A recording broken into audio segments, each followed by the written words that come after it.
ಆ ಟೈಮಲ್ಲಿ ನನಗೆ HIV ಪಾಸಿಟಿವ್ ಅಂತ ಯಾರೂ ಹೇಳಿಲ್ಲ. ನೀವು 3 ಜನನೂ ಏಡ್ಸ್ ಅಂತಲೇ ಹೇಳಿದ್ದು. ಗಂಡ ಹೆಂಡತಿ ಮಗು 3 ಜನಕ್ಕೂ ಏಡ್ಸ್ ಇದೆ, ಬದುಕಿದ್ರೆ ಇನ್ನು 3 ಮಂತ್ಸ್ ಮಾತ್ರ ಬದುಕೋಕ್ಕೆ ಸಾಧ್ಯ ಅಂತ ಹೇಳಿದ್ದು ಡಾಕ್ಟ್ರು.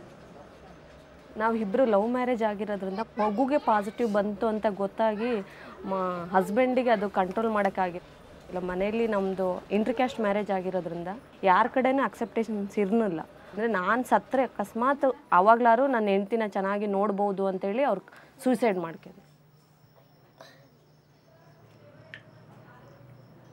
ಆ ಟೈಮಲ್ಲಿ ನಾವು ಅಷ್ಟು ಫೀಲ್ ಆಗಿ ಸೂಸೈಡ್ ಮಾಡ್ಕೋಬೇಕು ಅಂತ ಟೈಮಲ್ಲಿ ಬಂದಾಗ, ಆ ಟೈಮಲ್ಲಿ ಮಿಲನ ಸಿಕ್ಕಿದಾಗ, one thing what we do is to help them to bring out all their agony that has been bottled up. It's something like a death penalty given to them.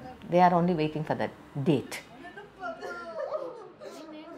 The simple touch or a kind word opens up the whole thing and they break down.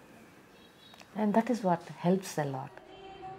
Jyothi madam ಅಂದರೆ ಯಾರೂ ನಮ್ಮನ್ನು ಮುಟ್ತಲೇ ಇದು ಮಾಡದೇ ಇದ್ದಾಗ, ಆ ಟೈಮಲ್ಲಿ ಅವರು ಮುಟ್ಟಿ ಕೌನ್ಸಿಲಿಂಗ್ ಮಾಡಿದಾಗ, ಆ ಟೈಮಲ್ಲಿ ಜ್ಯೋತಿ ಮೇಡಮ್ ನನಗೆ ಇದು ಮಾಡಿ ನನ್ನ ಕಾಲ ಮೇಲೆ ನಾನು ಯಾವ ರೀತಿ ನಿಲ್ಬೋದು, ನಿನಗೆ ಧೈರ್ಯ ಇದೆ, ನೀನು ಮುಂದೆ ಬರ್ಬೋದು, HIV ವ್ಯಕ್ತಿಗಳಿಗೋಸ್ಕರ ಕೆಲಸ ಮಾಡ್ಬೋದು.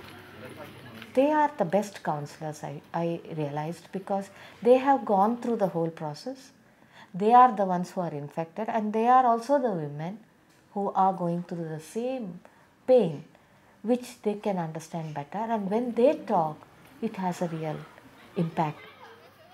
ಆವಾಗ ನಾನು ಹೌಸ್ ವೈಫ್ ಆಗಿರೋದ್ರಿಂದ ನನಗೆ ಕೆಲಸ ಅನ್ನೋದು ಗೊತ್ತಿರಲಿಲ್ಲ. ಆದರೆ ಆಮೇಲೆ ಮಿಲನಕ್ಕೆ ಬಂದ ಮೇಲೆ ನಾನು ನರ್ಸಿಂಗ್ ಟ್ರೈನಿಂಗ್ ಮಾಡಿ ನಾನು ಜನಗಳಿಗೋಸ್ಕರ, ಕಮ್ಯುನಿಟಿಗೋಸ್ಕರ ಕೆಲಸ ಮಾಡ್ಬೋದು. Whatever information they have or training that has been given has to reach out to the community. ಅದು ಬಂದ್ಬಿಟ್ಟು ಇವಾಗ ನನ್ನ ಮಗು ಮತ್ತು ನನ್ನ ಕುಟುಂಬ, ನನ್ನ ಸಮಾಜ, ನನ್ನ ದೇಶ, ನನ್ನ ರಾಜ್ಯ, ಆ ರೀತಿ ಕೆಲಸ ಮಾಡೋಕ್ಕೆ ತುಂಬ ಇಂಪಾರ್ಟೆಂಟು ಮಿಲನ. ಅದನ್ನೆಲ್ಲ ನಮ್ಮ ಜೀವನದ ವೈಯಕ್ತಿಕ ಜೀವನಗಳನ್ನು ಅವರ ಮುಂದೆ ಇಟ್ಟು, ಹೀಗಿದೆ, ನಮಗೂ ಹಕ್ಕಿದೆ, ಎಲ್ಲರೂ ಮುಂದೆ ಬನ್ನಿ, ಒಗ್ಗಟ್ಟಾಗಿ ನಮ್ಮ ಹಕ್ಕುಗಳಿಗೋಸ್ಕರ ಹೋರಾಟ ಮಾಡೋಣ ಅನ್ನೋ ರೀತಿ ನಾವು ಮುಂದೆ ತಗೊಂಡು ಹೋಗ್ತಾ ಇದ್ದೀವಿ ಕೆಲಸ.